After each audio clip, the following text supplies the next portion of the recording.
Perguntas e respostas de O Livro dos Espíritos. Livro 2.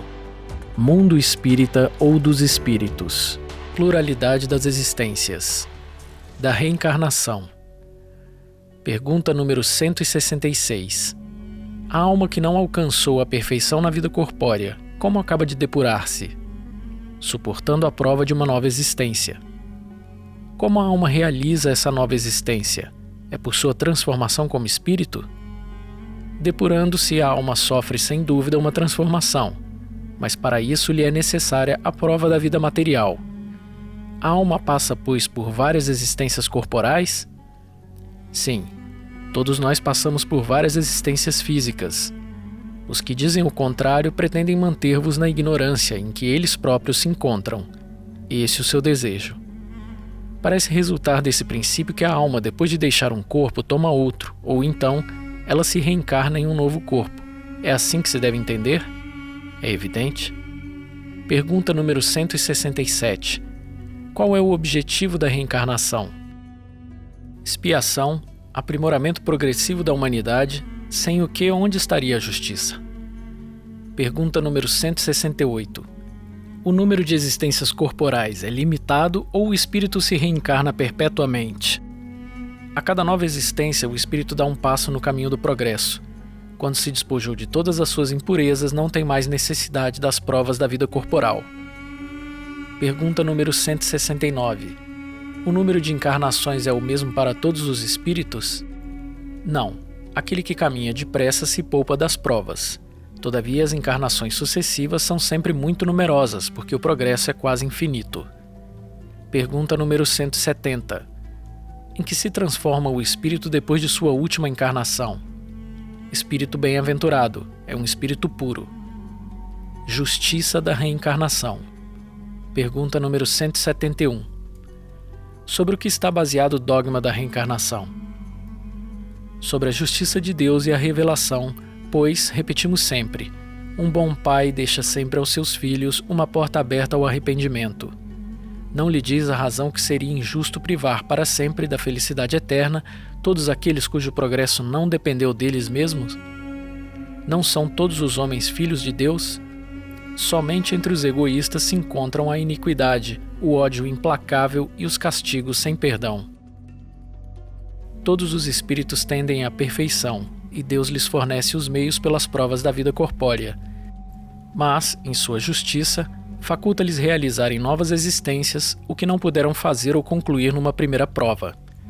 Não estaria de acordo com a equidade nem com a bondade de Deus castigar para sempre aqueles que encontram obstáculos ao seu progresso, independentemente da sua vontade no próprio meio onde foram colocados. Se o destino do homem está irrevogavelmente fixado após a sua morte, Deus não teria pesado as ações de todos na mesma balança e não os teria tratado com imparcialidade.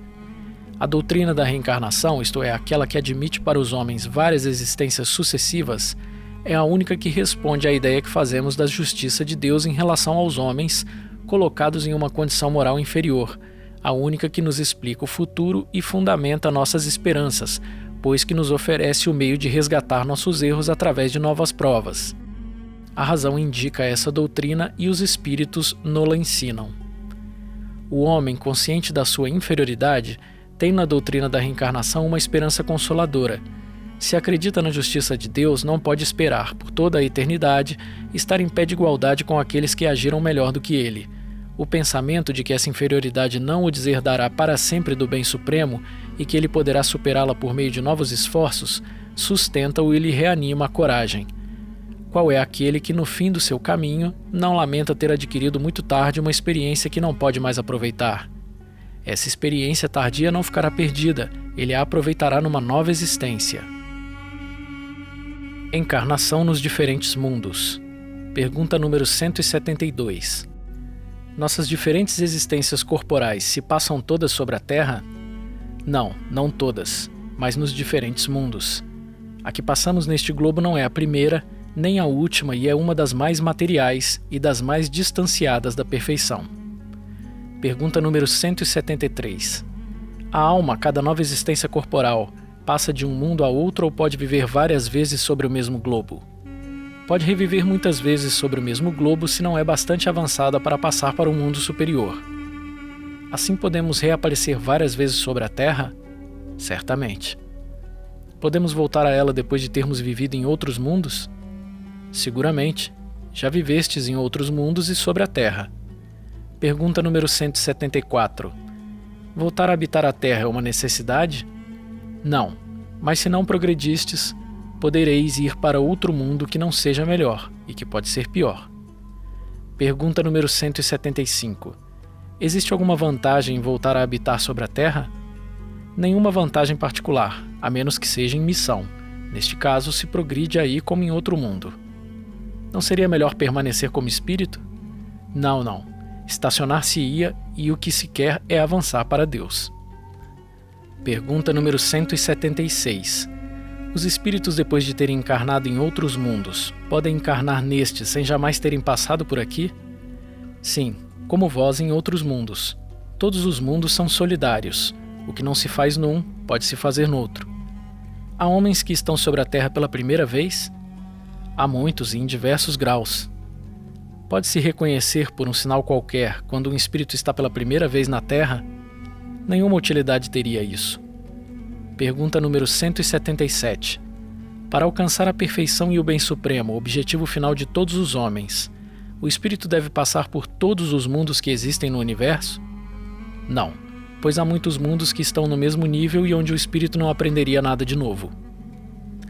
Como se explica nesse caso a pluralidade de suas existências sobre um mesmo globo? Ele pode se encontrar aí cada vez em posições bem diferentes, que são outras tantas ocasiões de adquirir experiência. Pergunta número 178. Os espíritos podem reviver corporalmente num mundo relativamente inferior àquele em que já viveram? Sim, quando devem cumprir uma missão para ajudar o progresso, e nesse caso, aceitam com alegria as tribulações dessa existência, visto que lhes fornecem um meio de progredir. Isto não pode ocorrer por expiação e Deus não pode enviar os espíritos rebeldes para mundos inferiores? Os espíritos podem permanecer estacionários, mas não retrogradam. A sua punição, pois, é a de não avançar e de recomeçar a existência mal empregada num meio conveniente à sua natureza. Quais são aqueles que devem recomeçar a mesma existência? Os que faliram em suas missões ou em suas provas. Pergunta número 179. Os seres que habitam cada mundo alcançaram o mesmo grau de perfeição? Não. É como ocorre sobre a Terra. Existem os mais e os menos avançados. Pergunta número 180. Passando deste mundo para outro, o espírito conserva a inteligência que tinha aqui? Sem dúvida. A inteligência não se perde, mas ele pode não dispor dos mesmos meios para manifestá-la, dependendo isso da sua superioridade e das condições do corpo que tomar. Pergunta número 181. Os seres que habitam os diferentes mundos têm corpos semelhantes ao nosso? Sem dúvida, eles têm corpos porque é preciso que o espírito esteja revestido de matéria para poder agir sobre a matéria. Mas esse envoltório é mais ou menos material de acordo com o grau de pureza a que chegaram os espíritos. E é isso que diferencia os mundos que devemos percorrer. Há várias moradas na casa de nosso Pai e muitos graus, portanto. Alguns sabem disso e estão conscientes aqui na Terra, outros nada sabem. Pergunta número 182. Podemos conhecer com exatidão o estado físico e moral dos diferentes mundos? Nós, os espíritos, só podemos responder de acordo com o grau de adiantamento em que vos achais. Quer dizer que não devemos revelar estas coisas a todos, porque nem todos estão em condições de compreendê-la, e isso os perturbaria. À medida que o espírito se purifica, o corpo que ele reveste se aproxima igualmente da natureza espírita.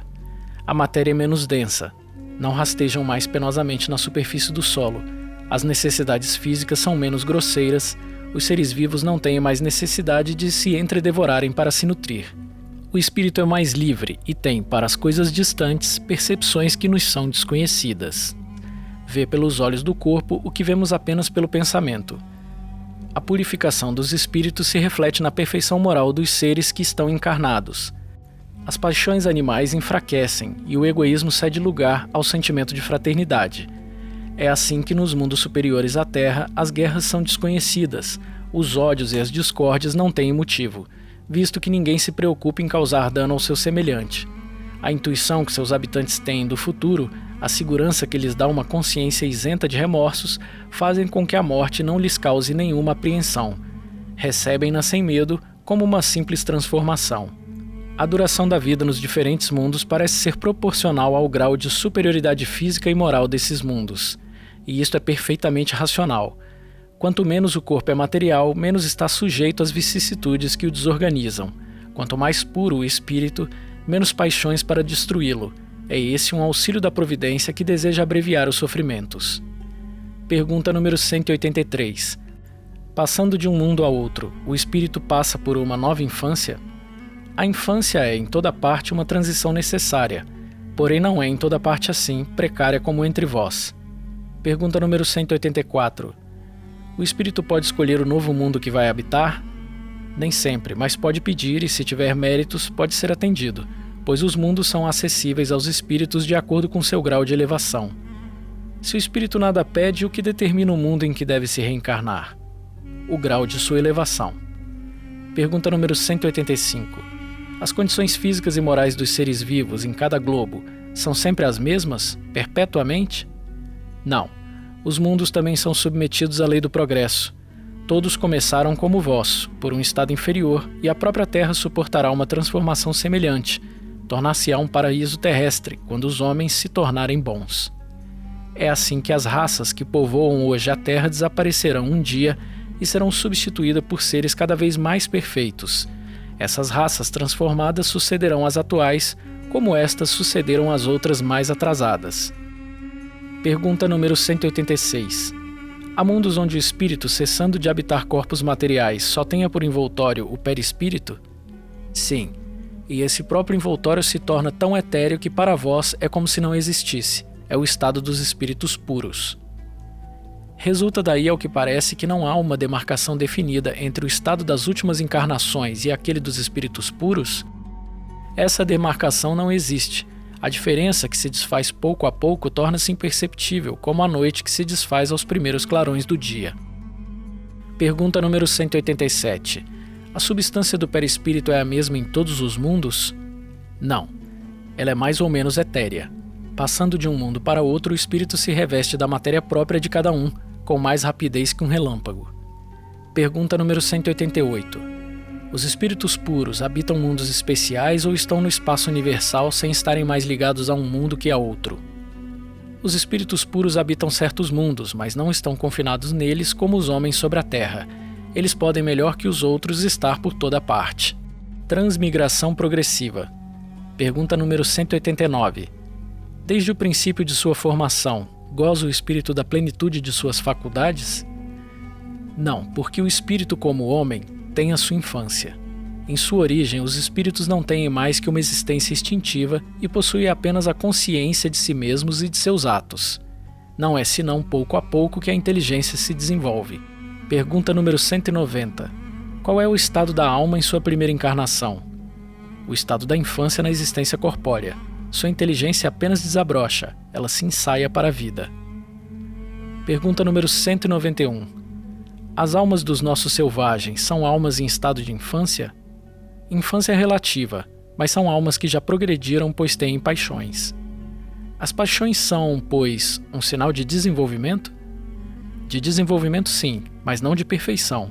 As paixões são um sinal de atividade e da consciência do eu, enquanto que, na alma primitiva, a inteligência e a vida estão em estado de germe. A vida do espírito, no seu conjunto, percorre as mesmas fases que vemos na vida corporal. Passa gradualmente do estado de embrião ao da infância para alcançar, por uma sucessão de períodos, a idade adulta, que é a da perfeição, com a diferença de que não conhece o declínio e a decrepitude como na vida corporal.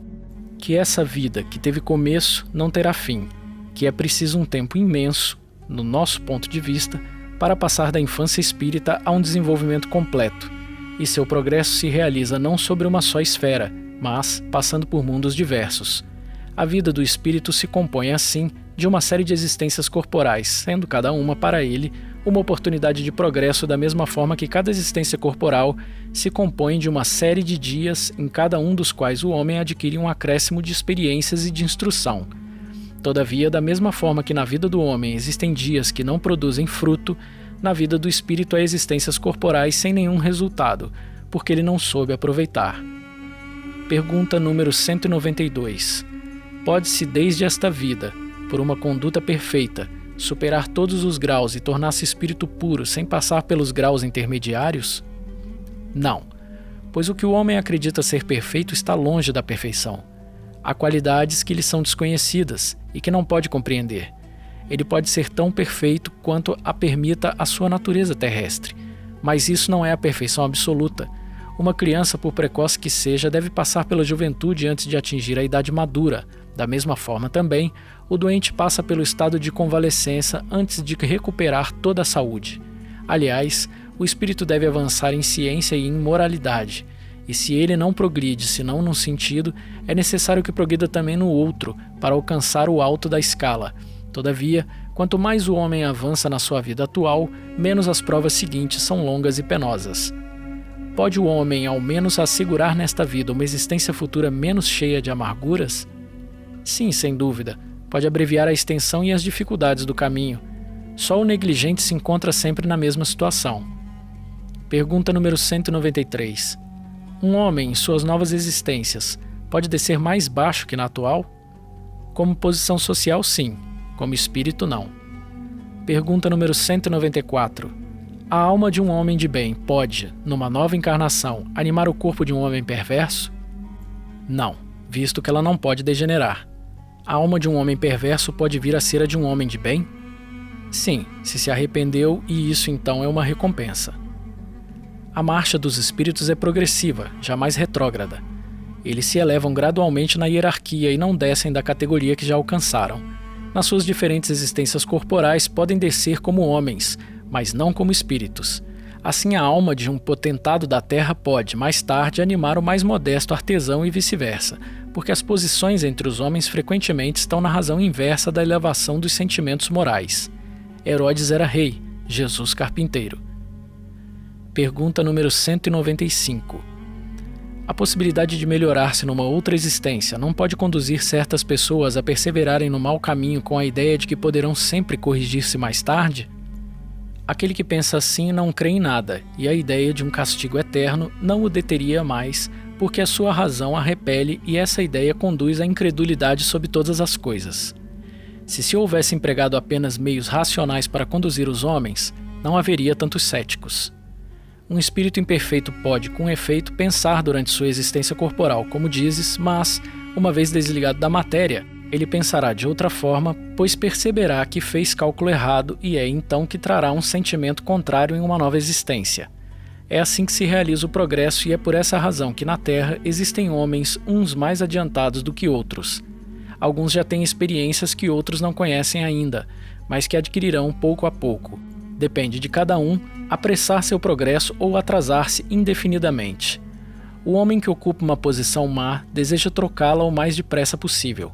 Aquele que está convencido de que as tribulações desta vida são consequências de suas imperfeições procurará garantir uma nova existência menos penosa.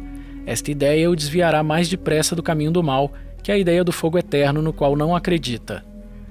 Pergunta número 196. Os espíritos não podendo se melhorar senão suportando as tribulações da vida corporal, seguir-se-ia que a vida material seria uma espécie de cadinho ou depurador pelo qual devem passar os seres do mundo espírita para atingirem a perfeição? Sim, é bem isso. Eles se melhoram nessas provas, evitando o mal e praticando o bem. Porém, é só depois de várias encarnações ou depurações sucessivas, num tempo mais ou menos longo e segundo seus esforços, que eles atingem o objetivo para o qual tendem. É o corpo que influi sobre o espírito para melhorá-lo ou o espírito que influi sobre o corpo?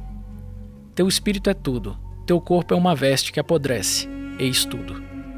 No suco da videira encontramos uma comparação material dos diferentes graus de depuração da alma. Ele contém o licor chamado espírito ou álcool, mas enfraquecido por uma multidão de matérias estranhas que lhe alteram a essência. Depois de várias destilações, em cada uma da qual se depura de algumas impurezas, ele alcança a pureza absoluta. O alambique é o corpo no qual ele deve entrar para se purificar. As matérias estranhas são como o perispírito que se depura, ele mesmo, à medida que o espírito se aproxima da perfeição. Destino das crianças depois da morte. Pergunta número 197. O espírito de uma criança morta em tenra idade é tão avançado como o de um adulto?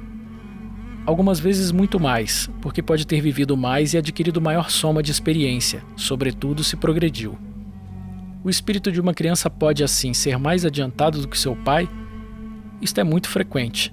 Vós mesmos não vedes isso muitas vezes na Terra? Pergunta número 198. Pertence a uma categoria superior o espírito de uma criança que morreu em tenra idade, não podendo ter feito mal? Se não fez mal, também não fez o bem, e Deus não o isenta das provas que deve suportar. Se é puro, não é porque é criança, mas porque progrediu muito. Pergunta número 199. Por que a vida frequentemente é interrompida na infância? A duração da vida de uma criança pode ser, para o espírito que está nela encarnado, o complemento de uma existência interrompida antes do seu tempo marcado, e sua morte, no mais das vezes, é uma prova ou uma expiação para os pais. Que sucede ao espírito de uma criança que morreu em tenra idade? Recomeça uma nova existência. Se o homem tivesse uma só existência, e se depois dessa existência sua sorte futura fosse fixada para a eternidade, qual seria o mérito da metade da espécie humana que morre em tenra idade para desfrutar sem esforços da felicidade eterna, e por qual direito ficaria isento das condições frequentemente tão duras impostas à outra metade? Uma tal ordem de coisas não estaria de acordo com a justiça de Deus. Pela reencarnação, a igualdade é para todos. O futuro pertence a todos sem exceção e sem favor para ninguém. Os que chegam por último não podem culpar senão a si mesmos. O homem deve ter o mérito dos seus atos como tem a responsabilidade. Não é racional, aliás, considerar a infância como um estado normal de inocência. Não se vê em crianças dotadas dos piores instintos em idades na qual a educação não pôde ainda exercer sua influência? Algumas não há que parecem trazer no berço a astúcia, a felonia, a perfídia, o instinto mesmo para o roubo e homicídio, não obstante os bons exemplos dados pelos que com ela convivem? A lei civil as absolve de suas ações porque, diz ela, não agem com discernimento. E tem razão, porque, com efeito, elas agem mais instintivamente que pela própria vontade. Mas de onde podem provir esses instintos tão diferentes em crianças da mesma idade, educadas nas mesmas condições e submetidas às mesmas influências? De onde vem essa perversidade precoce, senão da inferioridade do espírito, uma vez que a educação não contribui para isso? As que são viciadas é porque seu espírito progrediu menos, então sofrem as consequências não por seus atos de crianças, mas por aqueles de suas existências anteriores. É assim que a lei é a mesma para todos e a justiça de Deus alcança todo mundo. Sexo nos espíritos. Pergunta número 200. Os espíritos têm sexos? Não como o entendeis, pois os sexos dependem do organismo. Entre eles há amor e simpatia baseados na identidade de sentimentos. Pergunta número 201. O espírito que animou o corpo de um homem em nova existência pode animar o de uma mulher e vice-versa? Sim, são os mesmos espíritos que animam os homens e as mulheres. Pergunta número 202. Quando se é espírito, prefere se encarnar no corpo de um homem ou de uma mulher? Isso pouco importa ao espírito. Ele escolhe segundo as provas que deve suportar. Os espíritos se encarnam homens ou mulheres porque eles não têm sexos. Como devem progredir em tudo, cada sexo, como cada posição social, oferece-lhes provas e deveres especiais, além da oportunidade de adquirir experiência. Aquele que fosse sempre homem não saberia senão o que sabem os homens. Parentesco, filiação. Pergunta número 203. Os pais transmitem aos filhos uma porção de sua alma ou se limitam a dar-lhes a vida animal a que uma nova alma mais tarde vem adicionar a vida moral? A vida animal somente, porque a alma é indivisível. Um pai estúpido pode ter filhos inteligentes e vice-versa. Pergunta número 204. Uma vez que temos tido várias existências, a parentela remonta além de nossa existência atual? Não pode ser de outra forma. A sucessão das existências corporais estabelece entre os espíritos laços que remontam às existências anteriores. Daí, muitas vezes, decorrem as causas da simpatia entre vós e certos espíritos que vos parecem estranhos. Pergunta número 205. Na opinião de certas pessoas, a doutrina da reencarnação pode destruir os laços de família, fazendo-os remontar às existências anteriores. Ela os estende, mas não os destrói. A parentela estando baseada sobre as afeições anteriores, os laços que unem os membros de uma família são menos precários. Ela aumenta os deveres da fraternidade, visto que entre os vizinhos ou entre os servidores pode-se encontrar um espírito que esteve ligado a vós pelos laços consanguíneos. Ela diminui, entretanto, a importância que alguns dão à sua genealogia, visto que pode ter o pai um espírito pertencente a outra raça e vindo de uma condição diferente? É verdade, mas essa importância se baseia no orgulho. O que a maioria honra em seus ancestrais são os títulos, posição e fortuna. Alguém que coraria por ter como antepassado um honesto sapateiro, gabar-se-ia de descender de um gentil homem debochado. Mas o que quer que digam ou façam, não impedirão que as coisas sejam como são, porque Deus não regulou as leis da natureza pela sua vaidade. Pergunta número 206. Do fato de não haver filiação entre os espíritos descendentes de uma mesma família, segue-se que o culto dos ancestrais seja uma coisa ridícula? Seguramente que não, porque se deve sentir feliz de pertencer a uma família na qual espíritos elevados se encarnaram. Embora os espíritos não procedam uns dos outros, eles não têm menos afeição aos que lhes estão ligados pelos laços de família, visto que os espíritos frequentemente são atraídos em tal ou tal família em razão de simpatia ou por ligações anteriores. Mas crede que os espíritos dos vossos ancestrais não se honram pelo culto que lhes fazeis por orgulho. Seus méritos não refletem sobre vós senão pelo esforço que fizeste para seguir os bons exemplos que vos deram, e é só assim que a lembrança pode não somente lhe ser agradável, mas até útil. Semelhanças físicas e morais. Pergunta número 207.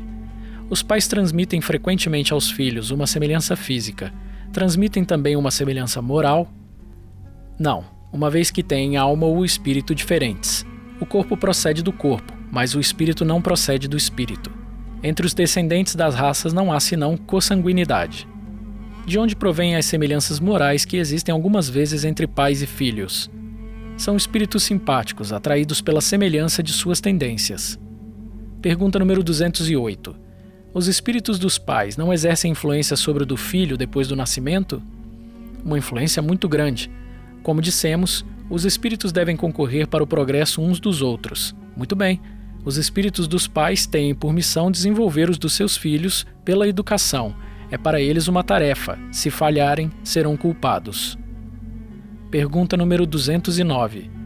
Por que de pais bons e virtuosos nascem filhos de natureza perversa? Melhor dizendo, por que as boas qualidades dos pais não atraem sempre, por simpatia, um bom espírito para lhes animar o filho? Um mau espírito pode pedir pais bons na esperança de que seus conselhos o encaminhem para um caminho melhor e frequentemente Deus lhe o concede. Pergunta número 210. Podem os pais, por seus pensamentos e preces, atrair para o corpo do filho um bom espírito, de preferência a um espírito inferior? Não, mas podem melhorar o espírito do filho a que deram nascimento e que lhes foi confiado. É seu dever. Os maus filhos são uma prova para os pais. Pergunta número 211. De onde provém a semelhança de caráter que existe muitas vezes entre dois irmãos, sobretudo se gêmeos? São espíritos simpáticos que se aproximam pela semelhança de seus sentimentos e que são felizes por estarem juntos. Pergunta número 212. Nas crianças em que os corpos estão ligados e que têm certos órgãos em comum, existem dois espíritos, melhor dizendo, duas almas? Sim, mas sua semelhança, frequentemente, faz com que pareçam apenas um aos vossos olhos. Pergunta número 213. Visto que os espíritos encarnam como gêmeos por simpatia, de onde vem a aversão que se vê algumas vezes entre estes últimos? Não é uma regra que os gêmeos sejam espíritos simpáticos. Maus espíritos podem querer lutar juntos no teatro da vida. Pergunta número 214. Que pensar das histórias de crianças que se agridem no ventre materno? Lendas? Para exemplificar que seu ódio era inveterado, fizeram no presente antes do nascimento. Geralmente, não levais em conta as figuras poéticas. Pergunta número 215. De onde provém o caráter distintivo que se nota em cada povo? Os espíritos têm também famílias formadas pela semelhança de seus pendores mais ou menos purificados segundo sua elevação. Muito bem, um povo é uma grande família na qual se reúnem os espíritos simpáticos. A tendência que têm os membros dessas famílias a se unirem é a origem da semelhança que existe no caráter distintivo de cada povo. Julgas que os espíritos bons e humanitários procurem um povo duro e grosseiro? Não. Os espíritos simpatizam com as coletividades como simpatizam com os indivíduos. Aí eles estão em seu meio.